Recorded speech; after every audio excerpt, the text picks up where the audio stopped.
या चार गोष्टींमुळे 1 जानेवारी 2026 पासून सोयाबीनचे बाजारभाव पुन्हा कडाडणार। सोयाबीनला मिळणार 7,000 रुपयांचा सर्वाधिक बाजारभाव। सध्या जर का आपण सोयाबीनचा हंगाम पाहिला तर तो आता त्या ठिकाणी मध्यावरती आहे आणि सध्या सोयाबीनची आवकही त्या ठिकाणी आता घसरलेली असून हमी भावाने देखील सोयाबीनची खरेदी आता मोठ्या प्रमाणामध्ये सुरू आहे आणि यामुळे सोयाबीनदाराला मोठा त्या ठिकाणी आधार मिळतो। याशिवाय सोयाबीनची निर्मिती देखील त्या ठिकाणी घटलेली आहे, परंतु सोयाबीनला जवळपास 10च्या वर देशांमधून त्या ठिकाणी आता मागणी वाढलेली आहे आणि यामुळे सोयाबीनचे बाजारभाव हे आंतरराष्ट्रीय बाजारामध्ये त्या ठिकाणी आता कडाडणार आहेत।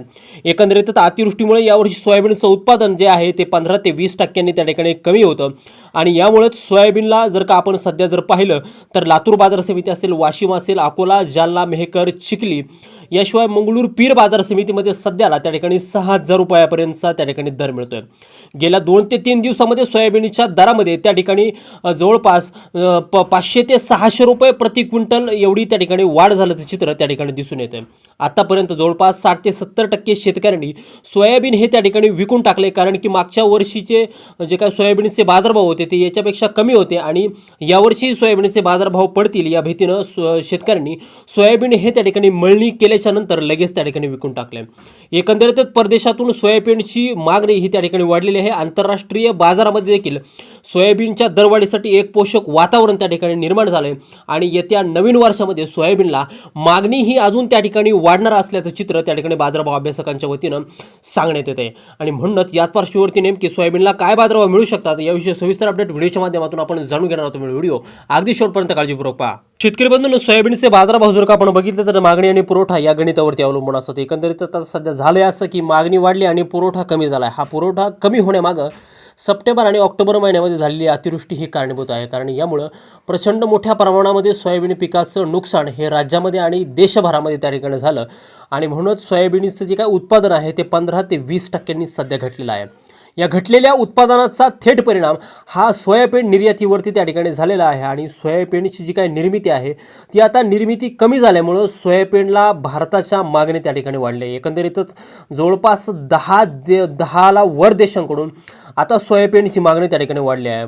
भारत एकंदरीतच जर का आपण बघितलं तर सिंगापूर असेल, Indonesia, Dubai, Oman, Qatar, Japan याशिवाय नेपाळ असेल यासारख्या देशांना सोयाबीनची निर्यात ही त्या ठिकाणी करत असतो, कारण की सोयाबीन हे जे काय खाद्य आहे ते खाद्य कुक्कुटपालन आणि पशुपालक जे काय व्यावसायिक आहे यांच्यासाठी फार महत्त्वाची भूमिका त्या ठिकाणी बजावत असतं। एकंदरीतच सोयाबीनचे जे काय दर आहेत ते आंतरराष्ट्रीय बाजारामध्ये त्या ठिकाणी निश्चित होत असतात आणि आंतरराष्ट्रीय बाजारामध्ये आता सोयाबीनचे जे काय दर आहेत ते त्या ठिकाणी एकदम त्या ठिकाणी आता वाढून गेलेले आहे आणि म्हणूनच भारताच्या सोयाबीनला जे काय दर आहे ते त्या ठिकाणी भेटत आहे।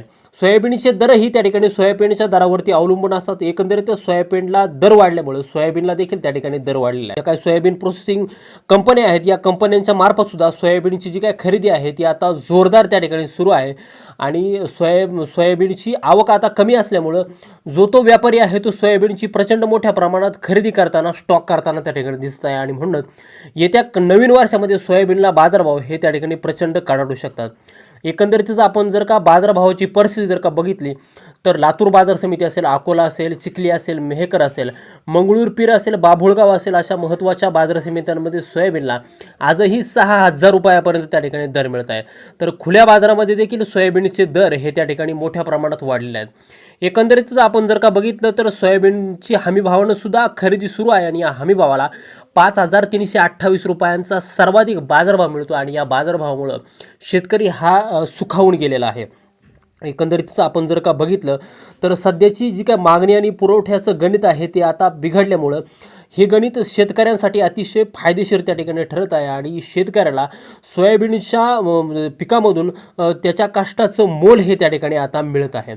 एकंदरीतच आपण जर का बघितलं तर येणारा जे काही नवीन वर्ष आहे या नवीन वर्षामध्ये सोयाबीनची टंचाई हे त्या ठिकाणी जाणवणार आहे आणि म्हणूनच दक्षिण आफ्रिकेवरून 1 लाख टन सोयाबीनची निर्यात देखील त्या ठिकाणी भारतानं हे आता सुरू केलेली आहे आणि म्हणूनच याच पार्श्वभूमीवरती जे काय आपलं घरगुती सोयाबीन आहे जे भारतामध्ये त्या ठिकाणी उत्पादित होतं त्या भारतामधल्या सोयाबीनला देखील त्या ठिकाणी दर मिळतानाचं चित्र एकंदरीत दिसते आणि परिणामी आणि म्हणूनच येणाऱ्या पुढच्या ज्या टंचाईग्रस्त परिस्थितीमध्ये सोयाबीनला बाजारभाव जवळपास 7,000 रुपये प्रति क्विंटलच्या आसपास जातील असं एकंदरीत चित्र या सगळ्या गोष्टींवरून त्या ठिकाणी दिसतं। त्यामुळे शेतकरी मित्रांनो, तुमचं जर का सोयाबीन त्या ठिकाणी असेल आणि तुम्ही ते बाजारात विक्रीसाठी आणणार जर असाल तर सोयाबीनचे बाजारभाव रोजच्या रोज पाहून तुम्ही जर का सोयाबीन विक्रीचं नियोजन जर केलं तर ते तुमच्यासाठी अतिशय नफ्याचं आणि फायद्याचं ठरू शकतं.